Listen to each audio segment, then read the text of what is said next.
Just remembering other things. After all, it's a long time ago. About Fiona Green. At whose death, there is no doubt in my mind, my father was present. And should not have been.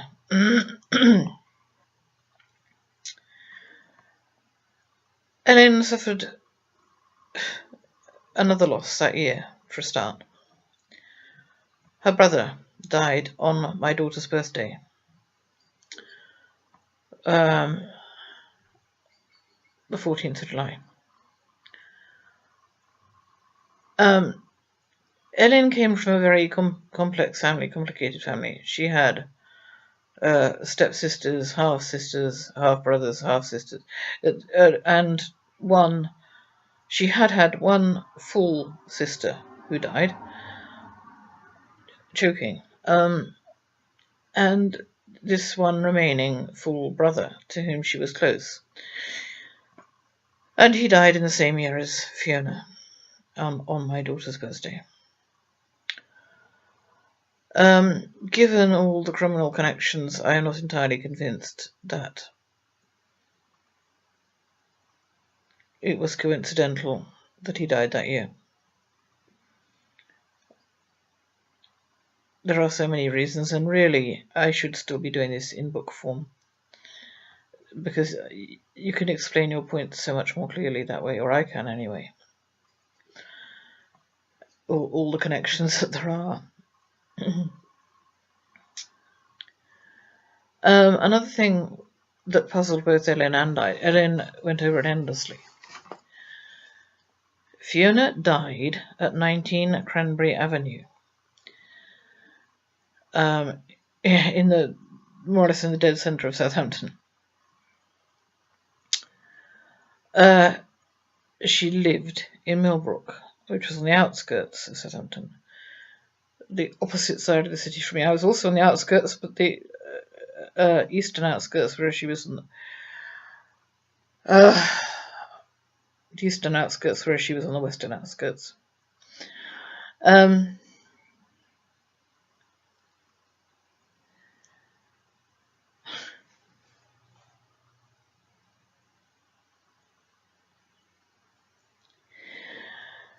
Yeah, I keep losing my thread. I really should have a script. A lot of things went missing from Fiona's home, which was in Millbrook, and Ellen was deeply concerned about that. I think the police tried to tell her that somebody or another had taken them and sold them. Presumably they were pointing the finger at Robin Stoddart. But Ellen made the point that a lot of the things had absolutely no monetary value whatsoever. Photographs, for example. And I'm also personally convinced that the crucifix my father tacked upside down in his home was one of those items that had gone missing, because at a later date, when Ellen saw it in my hand, she recognized it, and asked me where I'd got it, and was clearly very upset by it. So that was and is a bit of a mystery to me, and it was to Ellen until the day she died, that Fiona, who was murdered in Cranberry Avenue and lived in Totland Close, had things go missing from Totland Close after her death, including and especially things of no value to any thief.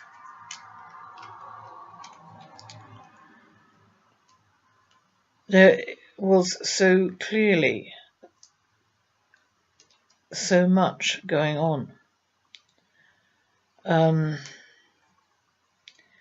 another thing that I explained in writing, which is far more difficult on video, although I have tried, is that although 29 years separated the death of Karen Ann, my half-sister, and Fiona, who I will continue to call my stepsister to try to make the relationship somewhat clear,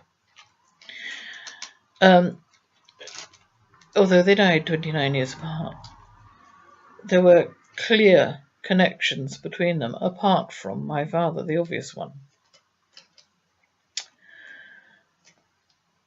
For example, the fact that Robin Stoddart, the boyfriend present at Fiona's death, had married, or a man with his name had married, in the area where Karen Ann's mother lived for 75 years.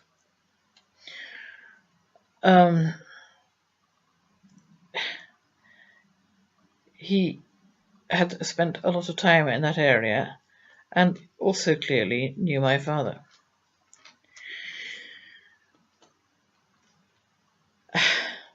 This is why I've made videos about Men Called Robin, which are either, sorry to sound paranoid, they're either being sort of censored and hidden, or people just aren't interested. But unfortunately, Robins are the connecting chain, particularly Men Called Robin Stoddart, of whom only 4 were born in the 20th century in the UK, and only 3 of those survived.